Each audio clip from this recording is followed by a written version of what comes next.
Brandon Sanderson was finishing off Rhythm of War, he wrote 19,000 words in a single day. How? How does he write that fast? Is he secretly a robot? Does he have clones? Did he use hemalurgical spikes to steal writing speed from GRRM and Pat Rothfuss? If you ask Sanderson himself, he'll tell you. The secret to my productivity is not much of a secret. It is that I work every day. And I'm not a very fast writer, I'm just really consistent at my writing. And that is true, I've done a whole video about it. But it's not everything. The real secret is Brandon Sanderson is actually hacking his brain.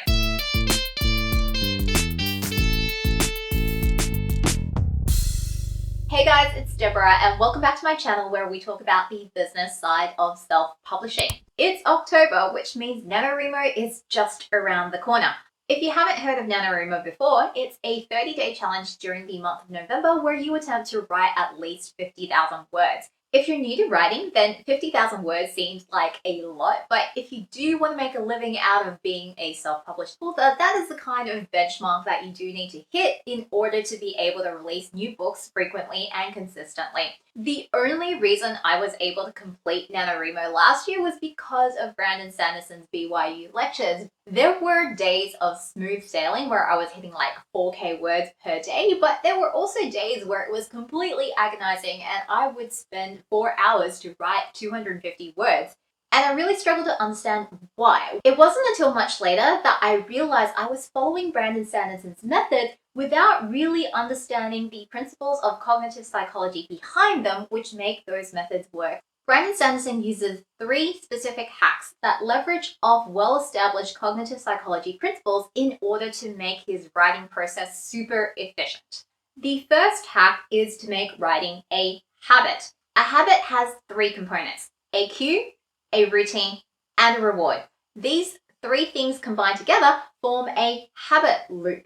All of us have struggled with the procrastination monkey at one time or another and have only been motivated to write by the panic monster, but that leads to writing habits that are not very sustainable. Here's how Brandon Sanderson has constructed his habit loop. I do one big block from about noon until 5, and then from about 10 until 2 or 3, I do another writing block. It's not very complicated. I can write almost anywhere if at least the laptop and the music are there. 1 is a time-based cue, and 2 of them are environmental cues. Because Sanderson has made writing a habit, these 3 cues together trigger his brain to automatically respond with his writing routine. So that's the cue and the routine.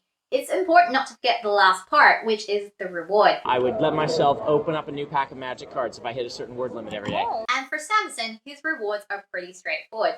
If you've ever sat down with the intention to write but just really struggled to get into the right frame of mind, chances are your cues to begin writing aren't clear enough. If you're writing in the same spot where you also watch YouTube or listen to music or play games, your brain doesn't have a clear cue in order to trigger your writing routine. That's why so many successful authors recommend that you have a dedicated place where you just do writing and nothing else. The reason why cues are so successful in triggering the habit loop is because they play off a psychological principle known as priming. There's no sitting there struggling with blank page syndrome or writer's block because your brain sees the cue, is primed to go into your writing mindset, and then is able to automatically switch to writing mode and kick off your writing routine. The clearer your cue is, the quicker and easier it is for your brain to get into the right frame of mind. And that's how somebody like Brandon Sanderson can write so consistently.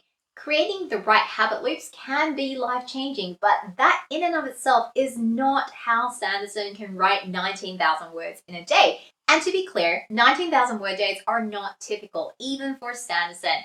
It's the next 2 hacks that make 19,000 word days possible. Hack number 2 is minimizing cognitive load during writing. Cognitive load is basically how hard your brain has to work while it's doing something. And there are 3 kinds of cognitive loads: intrinsic, extraneous, and germane. Intrinsic cognitive load depends on the inherent difficulty in the thing you're trying to do. So folding laundry, for example, has a low intrinsic cognitive load, but writing a novel has a very high intrinsic load. There's 2 ways of reducing intrinsic cognitive load. The first way is simply practice. The more experienced you are and the more skilled you are at something, the easier an inherently difficult task becomes for you to do. The second way is to reduce the number of things you are trying to hold in your working memory. Generally speaking, we can hold something like 4 to 7 things in our short-term memory.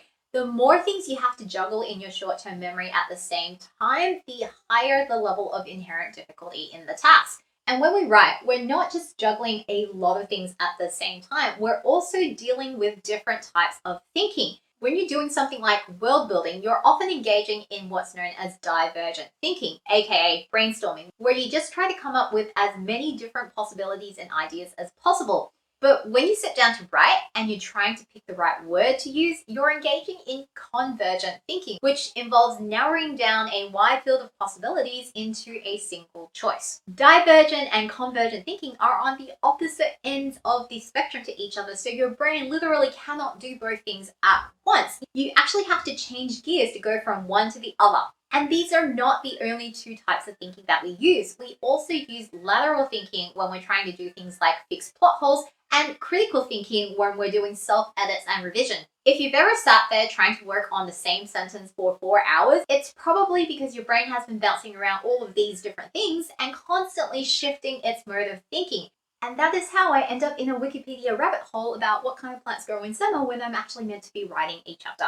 Extraneous cognitive load is basically when your brain has to filter out irrelevant information to the task that you're doing. That's why Brandon Sanderson writes in the middle of the night and has a massive wiki filled with all of his notes. Both of these things help him reduce his extraneous cognitive load when he's writing. The third kind of cognitive load, germane cognitive load, is really interesting because it actually has to do with how your brain organizes information.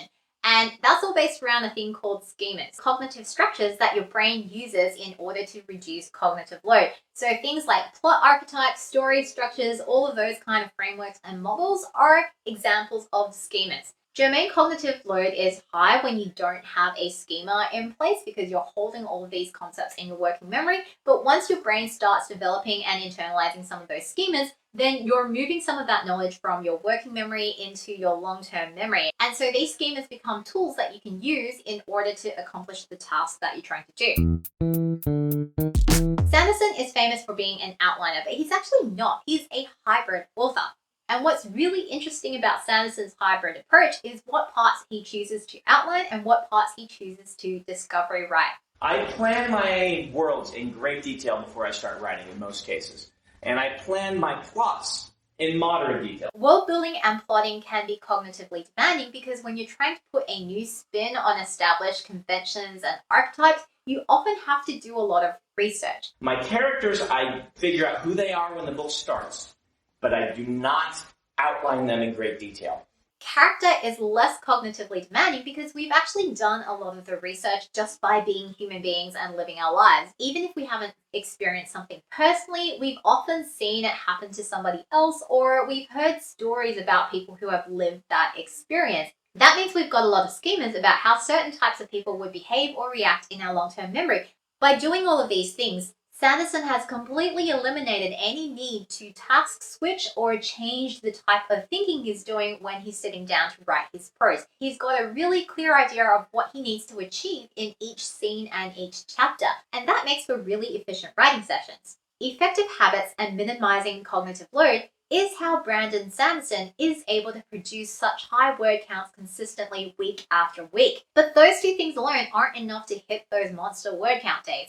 The final secret is flow. When you are really involved in this completely engaging process of creating something new, his body disappears, his identity disappears from his consciousness. So existence temporarily suspended.